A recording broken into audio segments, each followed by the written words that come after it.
Assalamualaikum warahmatullahi wabarakatuh. Batang lumbu atau talas hitam, batang atau pohon kelor, serta tebu ireng apabila ditanam 4 sudut tiap sudut rumah bisa dijadikan sebagai penangkal santet atau teluh. Terkadang batang lumbu atau pohon kelor dan tebu ireng tersebut tumbuh subur lalu tiba-tiba mati dengan sendirinya. Diartikan bahwa santet atau teluh ditangkal oleh pohon-pohon yang sudah Pak disebutkan tadi. Nah, itu tadi adalah merupakan ajaran keyakinan yang diajarkan pada video sebelah. Walaupun konten video kali ini yang nonton sedikit atau tidak banyak, harapan saya semoga Anda sekalian yang nonton video kali ini akan mendapatkan petunjuk, mendapatkan pencerahan, dan akan mendapatkan suatu pengetahuan yang real dan yang sebenarnya. Walaupun itu adalah sesuatu hal yang ada kaitannya dengan rohaninya, maka kita pun tetap harus menggunakan akal pikiran atau kecerdasan rohaninya. Apakah Anda sekalian percaya kalau pohon kelor, batang lumbu atau talas hitam, serta tebu berwarna hitam, bila kita tanam 4 sudut di pekarangan rumah kita, apakah benda bisa dijadikan sebagai penangkal santet atau teluh? Marilah kita simak video kali ini. Semoga Anda sekalian tetap akan mendapat pencerahan yang sebenarnya. Memang yang namanya santet atau teluh atau yang serupa dengan sihir itu ada. Kenapakah saya harus mengatakan ada? Karena ada doa untuk berdoa agar kita dijauhkan atau dilindungi dari perbuatan santet. Doa tersebut ada pada surat Al-Falaq. Kita disarankan untuk berdoa agar selalu berlindung dari kejahatan para wanita-wanita penyihir bila mana di malam hari meniupkan hembusan napas pada buhul-buhul. Apabila kita disarankan untuk berdoa terhadap sesuatu bahaya, yang jelas bahaya tersebut memang ada. Tetapi yang namanya bahaya santet atau bahaya teluh terjadi secara samar-samar, dan orang yang dimaksud atau orang yang ditarget akan merasakan hal itu dengan samar-samar. Mungkinkah benda apapun bisa dijadikan sebagai penangkal santet atau teluh? Yang pasti kita harus menjawab tidak. Adapun yang bisa kita jadikan sebagai penangkal santet atau teluh, satu adalah sikap dan perilaku seiring dengan doa yang kita ucapkan. Suatu misal, kita jangan sekali-kali berperilaku takabur dan sembrono dalam ucapan, dan kita pun jangan sekali-kali berdusta, berbohong atau mengada-ngada tentang santet atau teluh apabila kita tidak tahu, apabila kita tidak paham tentang hal itu.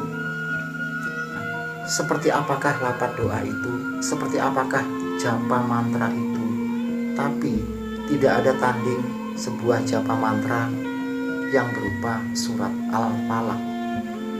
Pada video-video sebelumnya, Pak Adi seringkali mengajarkan atau menyarankan untuk selalu lebih yakin terhadap surat Al-Falaq ketimbang beberapa barisan kalimat mantra yang pernah diajarkan berbagai kalangan. Maaf, mungkin bisa jadi orang tersebut adalah kalangan paranormal, bisa jadi orang tersebut dukun, atau dukun dan paranormal yang berwujud ustadz atau kiai. Terus bagaimanakah Pak Adi tentang orang atau pada video sebelah yang mengatakan benda seperti talas hitam, tebu hitam atau tebu ireng, pohon kelor yang ditanam 4 sudut pada rumah bisa menangkal atau menolak semacam santet dan teluh? Nah, dengan adanya pelajaran atau ajaran yang seperti itu, Apakah orang yang mengajarkan itu golongan orang yang kurang berilmu? Saya tidak mengatakan orang tersebut kurang berilmu. Namun saya bertanya, apakah orang tersebut bisa dikatakan golongan orang yang kurang berilmu? Hanya sekedar mengikuti sebuah keyakinan belaka? Bagaimanakah menurut pendapat kalian? Silakan Anda berkomentar atau Anda tuliskan di bawah video. Nah, sekarang kita kembali ke bahasan awal, yaitu santet dan telung atau sihir. Jadi kita katakan saja itu adalah sihir. Sihir terdiri dari santet, terdiri dari telung, terdiri dari pelet atau gendam. Jadi itu semua adalah golongan sihir. Lalu bagaimanakah sihir itu?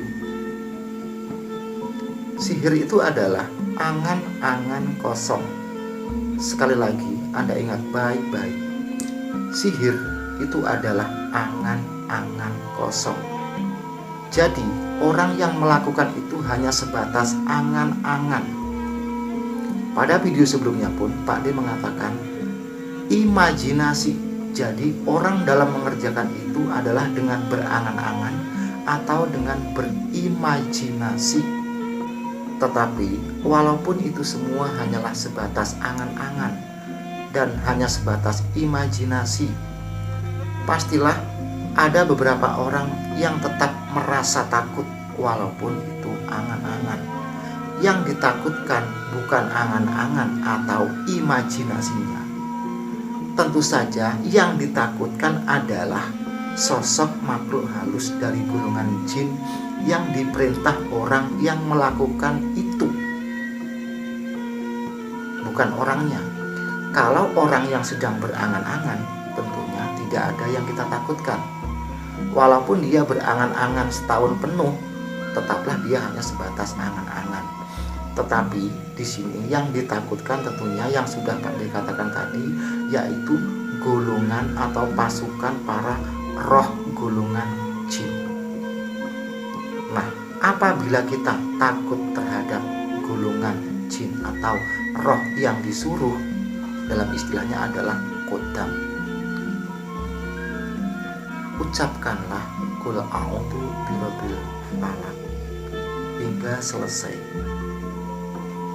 Saya tidak bosan-bosan untuk Anda sekalian agar selalu senantiasa membaca dan meyakini bacaan yang satu ini. Karena bacaan atau surat yang satu ini adalah sebuah surat yang benar-benar ada penjelasan tentang santet dan teluh. Bahkan lebih dari itu. Dan kita semua pun sudah tahu arti yang sebenarnya. Kita semua pun sudah tahu artinya dengan gamblang. Arti yang jelas dan gamblang dalam surat itu tidak usah kita bikin sulit-sulit. Oh, maknanya begini, maksudnya begini. Apa yang ada dalam arti atau terjemahan pada surat tersebut, marilah sementara waktu ini kita yakini dan kita amalkan, serta kita jadikan sebagai pegangan yang sangat kuat. Shadaqallahul adzim. Wassalamualaikum warahmatullahi wabarakatuh.